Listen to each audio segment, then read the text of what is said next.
Hello friends, welcome to another online session of Smita classes. Today we will be dealing with the fourth chapter of Startup Science of class 4. The name of the chapter is Adaptations for Survival in Animals. Just like plants, animals also live in a variety of habitats. In fact, animals also live everywhere on the earth. All places on the earth do not have the same kind of conditions, and all conditions do not favor the survival of animals. Animals have thus developed different features which enable them to cope with difficult situations of living. This process is called adaptation. We can say that an adaptation is a change in structure, function, or behavior by which an individual improves its chances of survival in a specific environment. The animals that adapt to their habitat or environment survive. The ones that are not able to adapt die and slowly become extinct. Adapting to a particular environment is not a 1 or 2 day process. It takes over hundreds and thousands of years to happen. Let's learn how animals adapt themselves in different ways to survive. जैसे कि plants जैसे animal भी variety of habitats में रहते हैं. बहुत तरह तरह के घर होते हैं एनिमल के. हैबिटेट मतलब वो एरिया और एनवायरनमेंट होता है जहाँ पे कोई ऑर्गेनिज्म रहता है. तो एनिमल्स के भी बहुत वेराइटी बहुत तरह तरह के एरियाज हैं जहाँ पे एनिमल्स रहते हैं. ठीक है. एनिमल्स अर्थ के सभी जगहों पे ऑलमोस्ट रहते हैं. अर्थ के सभी जगहों पे सेम तरह का तो क्लाइमेटिक कंडीशन होता नहीं है, अलग तरह का कंडीशन होता है. और सब सारे एनिमल्स को सारा कंडीशन फेवर भी नहीं करता है कि कोई भी एनिमल किसी भी कंडीशन में जाके जीवित रह जाए, जरूरी नहीं है. इसलिए एनिमल्स जो है वो लोग कुछ कुछ स्पेशल फीचर डेवलप किए हैं ताकि जब उनके एनवायरनमेंट के आसपास जो है डिफिकल्ट सिचुएशन हो जाए, लिविंग का मुश्किल सिचुएशन हो जाए, जब वो जी नहीं पाए तो वो वही अडॉप्टेशन की मदद से वो जी सकेंगे. इसी प्रोसेस को अडॉप्टेशन कहते हैं.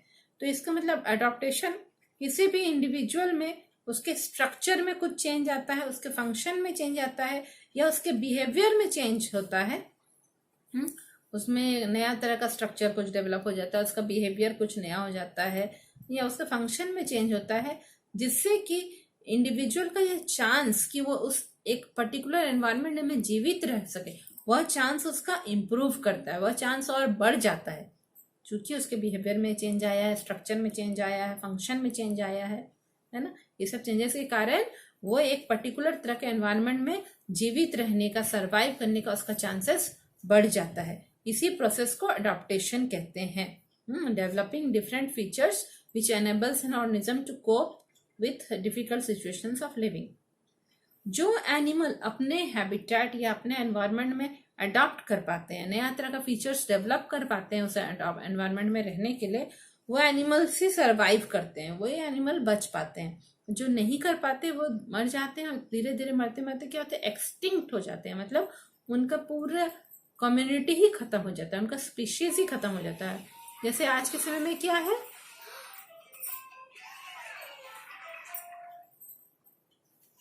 मना कर रही हूँ, मुझे नहीं आता. जैसे आज के समय में क्या है कि बहुत सारे बर्ड्स ऐसे हैं जो पहले दिखाई देते थे, वो बर्ड्स अभी दिखाई देना बंद हो गए हैं, है ना.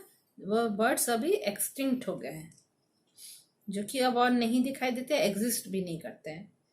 अडॉप्टेशन जो है कोई एक एनवायरनमेंट में, वो 1 या 2 दिन का प्रोसेस नहीं है. थाउजेंड्स ऑफ ईयर्स के बाद ही किसी ऑर्गेनिज्म में नया फीचर डेवलप होता है ताकि वो अडॉप्ट कर सके. चलिए हम लोग जानते हैं कि कैसे एनिमल्स अडॉप्ट करेंगे अलग अलग सिचुएशन में सरवाइव करने के लिए. Adaptations to habitat. Habitat is a natural home of an animal. It provides food, water, and shelter which an animal needs to survive. There is a variety of habitats on the earth. Animals can therefore be grouped as terrestrial, aquatic, amphibians, aerial, and arboreal on the basis of the habitats they live in. Habitat क्या होता है? किसी भी जानवर का natural home होता है, प्राकृतिक होम, जो पहले से डेवलप्ड होम है. ऐसा नहीं कि उसको हम लोगों ने बाद में बनाया, वो खुद से वह डेवलप करते हैं या प्रकृति में पहले से रहता है. और उसी एरिया में उसको क्या मिलता है, खाना मिलता है, छाया मिलता है, पानी मिलता है जहां वह रहता है. अर्थ के ऊपर बहुत तरह का हैबिटेट है, वेराइटी हैबिटेट्स है एनिमल्स के रहने के लिए. उसी हिसाब से एनिमल को ग्रुप किया गया. टेरेस्ट्रियल एनिमल्स होते हैं, एक्वेटिक एनिमल्स, एम्फीबियंस, आर्बोरियल और एरियल एनिमल्स होते हैं. कि जैसा उनका हैबिटेट में वो रहते हैं उस हिसाब से उनको कैटेगरी में रखा गया है. Terrestrial animals. Terrestrial animals are the animals that live on land. Dogs, cats, horses, and lions are some terrestrial animals. They have the following adaptations. Terrestrial animals have well-developed nervous system and sense organs which enable them to sense changes in their surroundings. Most of them have 4 legs which help them to walk, jump, and move on land or to hunt and defend themselves. Exceptions like snakes do not have legs. They possess scales or plates which enable them to crawl. They have lungs to breathe.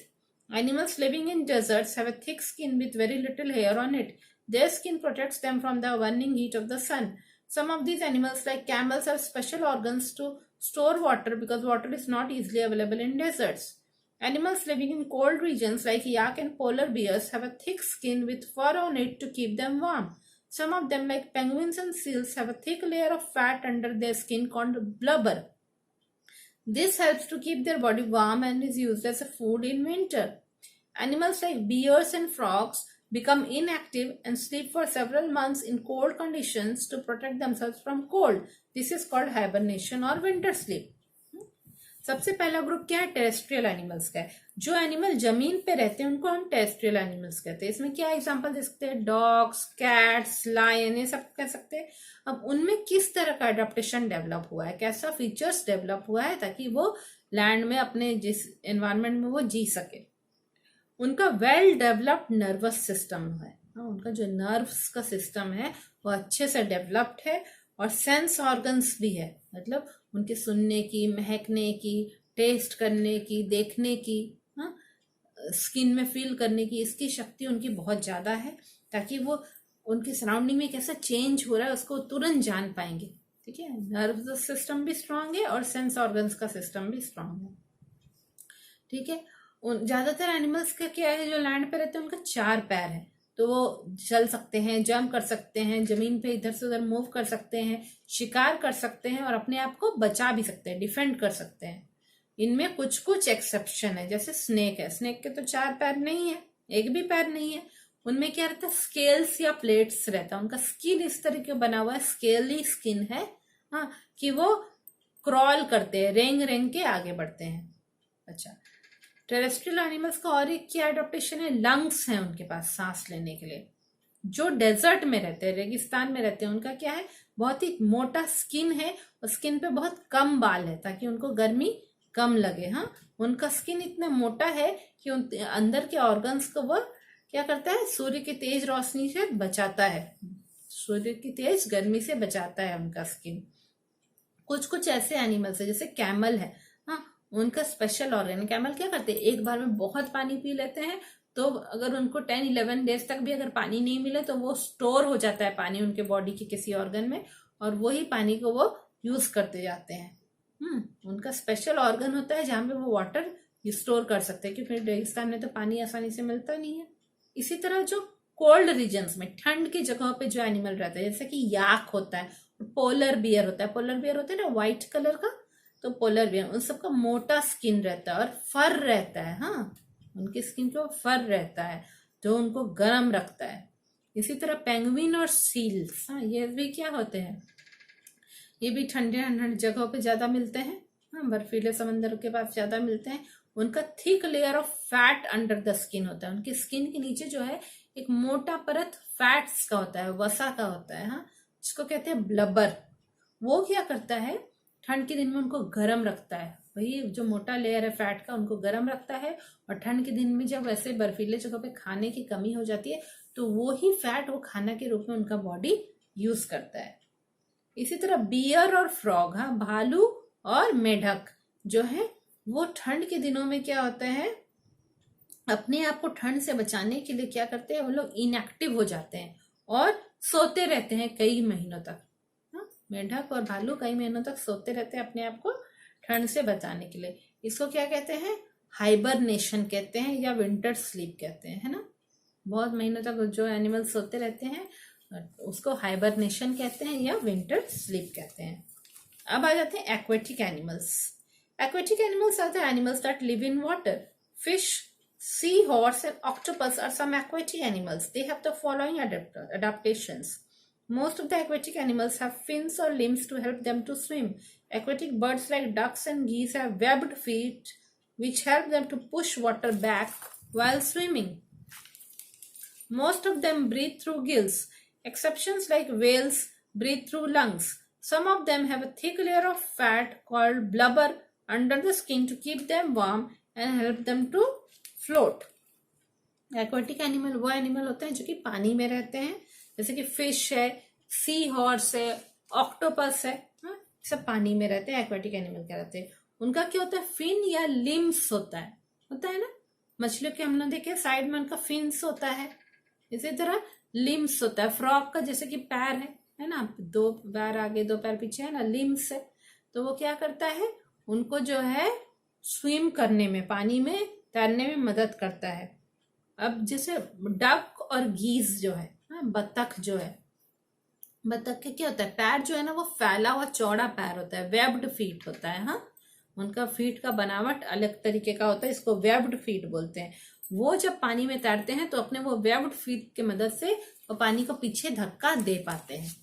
ठीक है, ज्यादातर उनमें जो है gills से वो breathe करते हैं। इनमें कुछ एक्सेप्शन भी है। वेल जैसे जो मछली वेल है उसका लंग्स होता है, उसका गिल्स नहीं होता है। और कुछ कुछ के उन लोग के बॉडी, कुछ कुछ जो एक्वेटिक एनिमल है उनके स्किन के नीचे फैट का एक मोटा लेयर होता है, इसको ब्लबर कहते हैं, जो कि उनको गर्म रखता है और पानी में फ्लोट करने में, बहने में मदद भी करता है। Amphibians are the animals that can live both on land and in water. Frogs, toads, and newts are some amphibians. They have the following adaptations. They have limbs to facilitate swimming. Some of them have webbed feet and tails to help in swimming. They breathe through their moist skin when they are in water. On land, they breathe through lungs. अब amphibians है। Amphibians वो animal होते हैं जो पानी में भी रहते हैं और जमीन पे भी रहते हैं। जैसे एग्जाम्पल क्या है, फ्रॉग, टोड्स और न्यूएट्स है। उनका क्या अडेप्टेशन है, उनके लिम्स है, उनके जो पैर हैं, पैर हाथ जो है इस तरीके के बने हुए हैं कि उनको स्विम करने में मदद करते हैं। उनमें से कुछ का क्या होता है, वेब्ड फीट होता है। जैसे डक का होता है ना पैर, नीचे का पैर फीट जैसा होता है, ऐसे ही ये एनिमल्स का भी वेब्ड फीट होता है। और टेल भी रहता है, उनका पूंछ रहती है जो उनको स्विम करने में मदद करती है। अब फ्रॉग्स के बारे में क्या खास बात है, वो जब पानी में रहते हैं तब भी वो सांस ले पाते हैं, जब जमीन में रहते हैं तब भी सांस ले पाते हैं। जब पानी में रहते हैं तो उनका जो भींगा हुआ स्किन रहता है, मॉइस्ट स्किन रहता है, उसके थ्रू वो सांस लेते हैं। और जब पानी के बाहर आते हैं तो अपने लंग्स के थ्रू सांस लेते हैं, उनमें लंग्स होता है। Aerial animals. Aerial animals are the animals that can fly. Birds and insects are aerial animals. They have adapted to their environment in the following ways. Their forelimbs are modified as wings to help them to fly. They also have feathers that keep them warm and help during flight. Their body is very light as it consists of hollow bones. Their body is narrow in the front and at the back and broad in the middle. This shape helps them to cut through the air and fly easily. Aerial animal, वो पशु पक्षी जो कि उड़ सकते हैं उनको aerial animals कहते हैं। इसमें क्या एग्जांपल होगा, बर्ड्स होगा, पक्षी, और इंसेक्ट्स, कीड़े होंगे। उन लोगों में क्या अडेप्टेशन आया है, उनका 4 लिम्स, मतलब उनके आगे का जो पैर है वो क्या क्या है, वो बदल गया है पंख में, मॉडिफाइड एज विंग्स है, ताकि वो उड़ सके आसानी से। चिड़िया में भी, बटरफ्लाई, ये सब में। फिर क्या है, इन लोग का पंख होता है, फेदर्स होता है। चिड़िया क्या है, फेदर है, पंख है, ताकि उसको वो गर्म रखे उड़ते समय। वो फेदर्स उनको गर्म रखता है उड़ते समय, पर सब उनका बॉडी बहुत ही हल्का रहता है। क्यों, क्योंकि उनका बोन्स हॉलो होता है, अंदर से खोखला रहता है, तो हल्का चीज ही उड़ पाएगा, इसीलिए। उनका बॉडी का बनावट कैसे है, सामने तरफ नैरो है, पतला सा है, पीछे भी नैरो है, बस मिडिल में मोटा रहता है। तो इस तरह का जब बॉडी का बनावट होता है, शेप होता है, वो एयर को काटने में उनको मदद करता है, एयर को पार होके आगे जाने में उनको मदद करता है, और आसानी से वो उड़ पाते हैं। Arboreal animals. Arboreal animals are the animals that live mostly on trees. Monkeys, flying squirrels, and chimpanzees are some arboreal animals. They have the following adaptations. They have strong and stout chest, hip girdles, ribs, and limbs to provide the necessary support while climbing. Their feet and hands become adapted for seizing, grasping, or holding objects by wrapping around them. Their fingers and thumbs are shaped in such a way that they can hold the branches firmly. Very often, their tails also become adapted for grasping or holding the branches of trees while climbing. During winter, birds migrate from cold countries to warmer countries in search of food and to protect themselves from cold. This is called migration, and these birds are called migratory birds. Arboreal animal क्या होता है? वो animal जो ज्यादातर समय पेड़ों पर रहते हैं, जैसे कि मंकी, बंदर, फ्लाइंग स्क्विरल, उड़ने वाली गिलहरियां एक होती हैं जो ज्यादा पेड़ पे रहती हैं, और चिंपांजी। ठीक है, उनका क्या है? उनका चेस्ट बहुत स्ट्रांग होता है, स्ट्रांग एंड स्टाउट चेस्ट, मतलब पूरा स्ट्रेट रहता है और स्ट्रांग चेस्ट होता है। हिप गर्डल्स होता है, उनके पैर के पास का जो हिप एरिया सब है वो सब भी बहुत स्ट्रांग रहता है। रिब्स एंड लिम्स, रिब्स क्या है? उनके चेस्ट के भीतर का जो बोन्स है जो कि उसने अंदर के ऑर्गन्स को बचाता है, और लिम्स से उनके पैर सब है, जो पैर हाथ है वो उनको बहुत सपोर्ट देता है। जब वो क्लाइंब करते हैं, पेड़ों पे चढ़ते हैं, ये सब चीज उनको बहुत ही सपोर्ट करता है। और उनका पैर और हाथ भी इस तरीके से अडॉप्ट हो गया है कि वो कोई भी चीज को आसानी से पकड़ सकेंगे, खींच सकेंगे, और कोई भी सामान को पकड़ सकेंगे। कैसे? अपने पैर हाथ को पूरा लपेट के पेड़ की डाल में वो लपेट लपेट के चढ़ जाते हैं ऊपर, है ना, घुमा लेते हैं पेड़ के डाल में और ऊपर चढ़ जाते हैं। उनका फिंगर्स और थंब सब, एक एक उंगली सब उनके हाथ का, पैर का इस तरह से शेप किया गया कि वो ब्रांचेस को, डाल सबको आसानी से पकड़ सके। कई बार उनका टेल भी ऐसा बन जाता है कि वो पेड़ के ब्रांचेस को ग्रैस्प कर ले, पकड़ ले। होता है ना मंकी का, हम लोगों ने कई बार देखा है ना, उसकी पूंछ पेड़ में घूम घूम के वो लटका रहता है, मतलब उसकी पूंछ का भी ये शक्ति है, इस तरह से डेवलप हुआ है पूंछ कि वो पेड़ को में ग्रैस्प कर ले, पेड़ के ब्रांचेस को। अब क्या है, विंटर के समय कुछ बर्ड्स जो है वो ठंडे प्रदेशों से गर्म प्रदेशों की तरफ आ जाते हैं खाने के मतलब खोज में, और अपने आप को ठंड से बचाने के लिए उड़ उड़ के बहुत लंबा रास्ता तय करके बहुत दूर दूर के कंट्रीज से हमारे इंडिया जैसे गर्म कंट्रीज की तरफ आ जाते हैं। इस प्रोसेस को माइग्रेशन कहते हैं, और ऐसे बर्ड्स को माइग्रेटरी बर्ड्स कहते हैं। Adaptations for food. We already know that there is a variety in feeding habits of animals. They have adapted themselves according to the food they eat. They can be divided into 4 major types on the basis of their feeding habits and food: herbivorous, carnivorous, omnivorous and parasites. हम लोग समझते हैं, जानते हैं कि बहुत तरह का खाने का हैबिट है एनिमल्स का। सब एनिमल अलग अलग चीज खाते हैं, अलग अलग तरीके से खाते हैं। उन लोगों ने अपने आप को अडॉप्ट कर लिया है, वो क्या खाना खाते हैं उस हिसाब से उनका बॉडी भी अडॉप्ट हो गया है। 4 बेसिक टाइप में उनको डिवीजन किया गया उनके खाने के हैबिट के हिसाब से: herbivorous, carnivorous, omnivorous and parasites. Herbivores are plant-eating animals. Cow, buffalo, goat and sheep are some herbivores. They have the following adaptations to help them to eat plants. These adaptations also help to protect them from being caught and eaten by other animals. They have sharp cutting teeth called incisors to bite leaves and grass. They need to chew a lot in order to break down the plant materials into very small pieces. For this reason, they have strong, flat grinding teeth called premolars and molars. They have long and strong legs to travel along long distances in search of food. Their legs also help them to run away from predators. क्या है? Herbivores उन animals को बोलते हैं जो पेड़ पौधे और घास खाते हैं, है ना। तो अब पेड़ पौधे घास खाने के लिए और अपने आप को दूसरे एनिमल्स से बचाने के लिए कि दूसरे एनिमल उनको पकड़ के खा नहीं जाए, उनसे बचाने के लिए यह हर्बीवोर का बॉडी सब अलग तरीके का हो गया है। जैसे हिरन है, अपने आप को बचाना है उसे लायन से, इसीलिए क्या किया गया है, उसके लॉन्ग और स्ट्रांग लेग्स होता है, उसके पैर लंबे और बहुत स्ट्रांग होते हैं ताकि वो दूर तक जा सके खाने की खोज में और अपने प्रीडेटर्स से, अपने शिकारियों से अपने आप को बचा भी सके। और क्या है, ये जो हर्बीवोर्स का क्या है, उनका शार्प कटिंग टीथ होता है।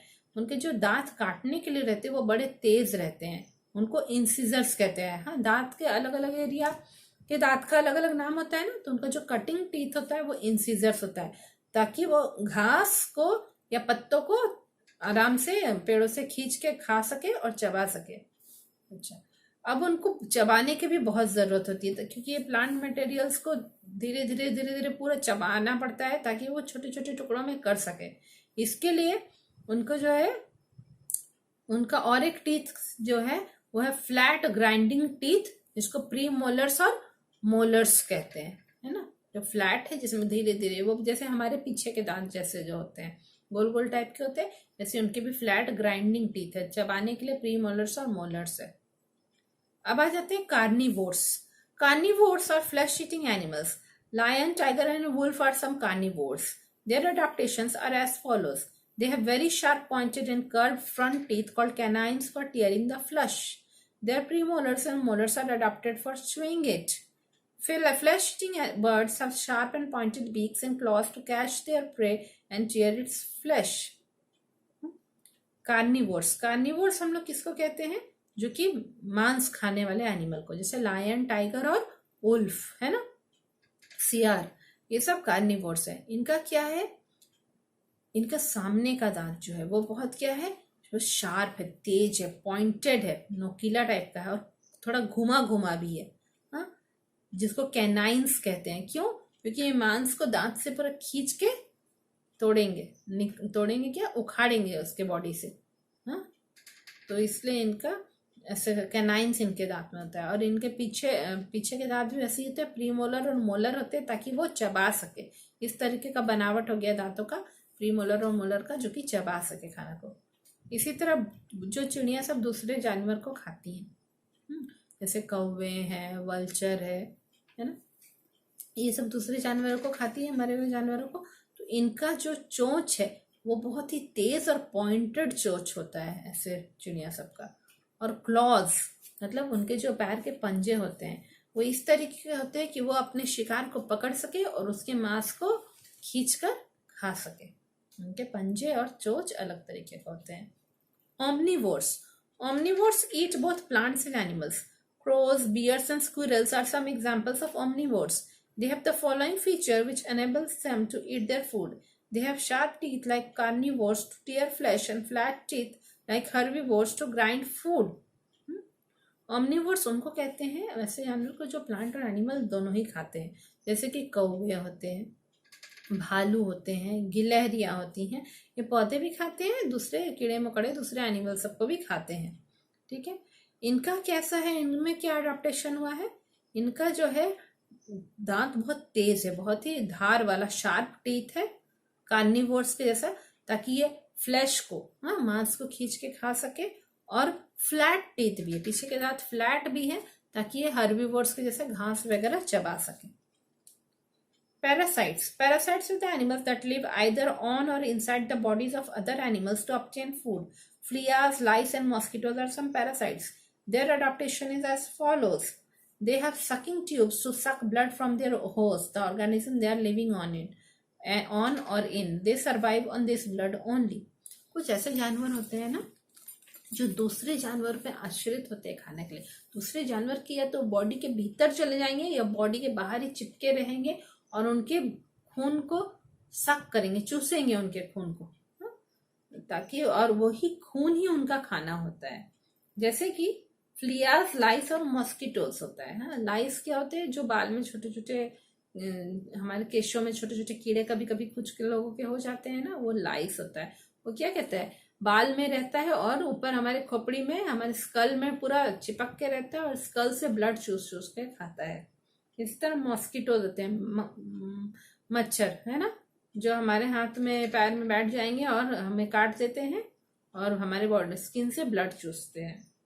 ठीक है, ये सब पैरासाइट कहलाते हैं। इसी तरह फ्लियास भी होते हैं, एक तरह का लीच भी होता है ना, जो पहाड़ों पे जब चढ़ोगे भींगी भींगी जगहों पे जहाँ हल्की बारिश होती रहती है, वहां पे वो लीच भी बॉडी में ऐसे ही चिपक जाते हैं। Adaptation for protection.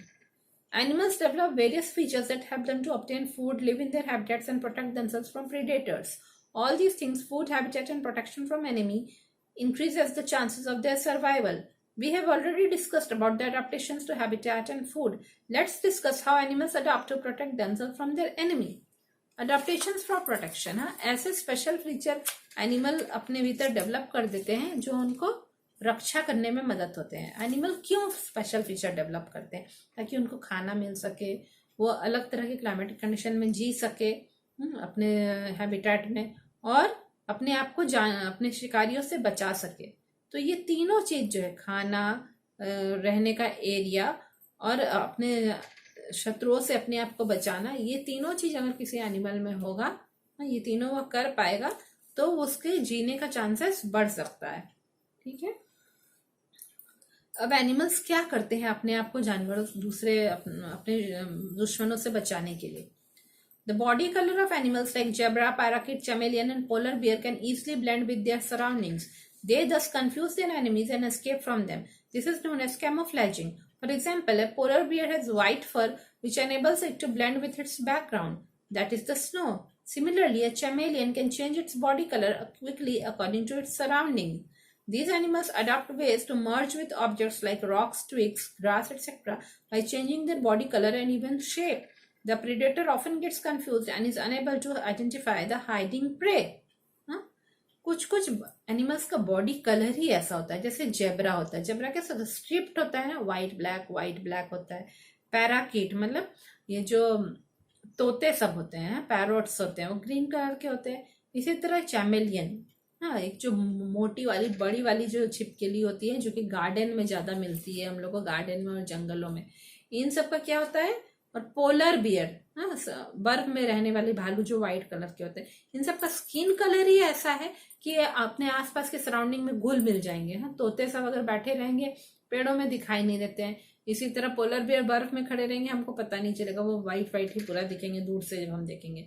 तो ये क्या करते हैं? इस तरह अपने दुश्मन को कंफ्यूज कर देते हैं और उनसे भाग जाते हैं, उनसे दूर भाग जाते हैं। इसको कहते हैं कैमोफ्लेजिंग।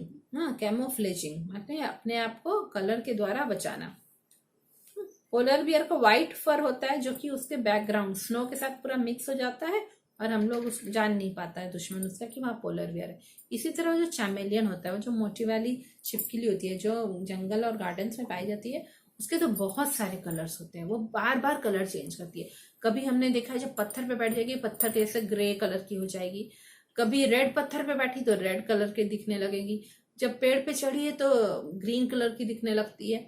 जब बाउंड्री पे बैठी हुई है तो पूरा ब्राउनिश टाइप के कलर की दिखेगी। मतलब आप जान ही नहीं पाएंगे वो वहां बैठी है, बहुत ध्यान से दिखने पे पता चलता है।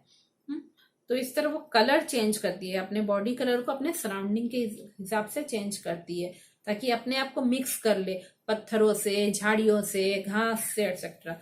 उन लोग अपना बॉडी कलर भी चेंज कर सकती है। और कुछ कुछ ऐसे होते हैं जो अपना शेप भी, आकार भी चेंज कर सकते हैं, जिससे क्या होता है कि उनके जो शिकारी है वो कंफ्यूज हो जाते हैं और छिपे हुए अपने शिकार को ढूंढ नहीं पाते हैं, पहचान नहीं पाते हैं।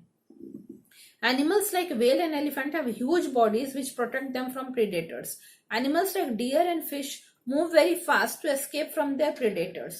Some animals imitate or mimic other animals for protection. For example, certain harmless flies with a pair of wings may mimic four-winged bees or wasps that are well-known dangerous insects, thus deriving protection. Similarly, a moth caterpillar defends itself by mimicking a snake. अब क्या है? कुछ animal है, बड़े बड़े animal जैसे well और elephant है, उनका बहुत ही बड़ा और विशाल बॉडी रहता है ताकि वो अपने आप को अपने दुश्मनों से बचा सके। इसी तरह कुछ कुछ एनिमल बहुत फास्टली मूव कर सकते हैं, जैसे हिरन और मछली। हाँ, ये इतनी तेजी से मूव करते हैं कि अपने आप को अपने जानवर दुश्मनों से बचा सके, दुश्मन जानवरों से। अब कुछ कुछ एनिमल जो होते हैं वो दूसरे एनिमल के जैसे अपने आप एक्टिंग करते हैं और दिखाते हैं कि वह कोई और एनिमल है अपने आप को बचाने के लिए। ठीक है, जैसे कि एग्जाम्पल दिया है, कुछ कुछ मक्खियां ऐसी होती हैं जिनमें एक पेयर होता है, एक जोड़ी विंग्स होती है, पंख होते हैं उनके, और वो उड़ उड़ के ऐसे आवाज निकालती है कि हम लोग को लगता है कि मधुमक्खी उड़ रही है कि भंवरा उड़ रहा है। और मधुमक्खी और भंवरे थोड़े खतरनाक होते हैं ना, काट देंगे तो लोगों को बहुत नुकसान पहुंचाते हैं। इसलिए लोग ऐसी मक्खियां जो मधुमक्खियों की एक्टिंग करती हैं उनसे भी डर के दूर भाग जाते हैं, उनके दुश्मन सब उनसे दूर भाग जाएंगे। इसी तरह जो एक मॉथ कैटरपिलर होता है, हाँ, एक जो बटरफ्लाई बनने के प्रोसेस में जो बीच में कैटरपिलर एक रहता है, वो बाद में बटरफ्लाई में चेंज होता है। हाँ, जो कि मॉथ के पेड़ में रहता है। वो क्या करता है, वो भी जो है अपने आप को बचाता है। कैसे? स्नेक के जैसा दिखा के। हाँ, वो ऐसे रिंग रिंग के आगे बढ़ेगा, एक्टिंग करेगा स्नेक के जैसा, कि लगता है कि वह स्नेक है और लोग डर के या डर के ही उसके दुश्मन सब दूर हो जाएंगे।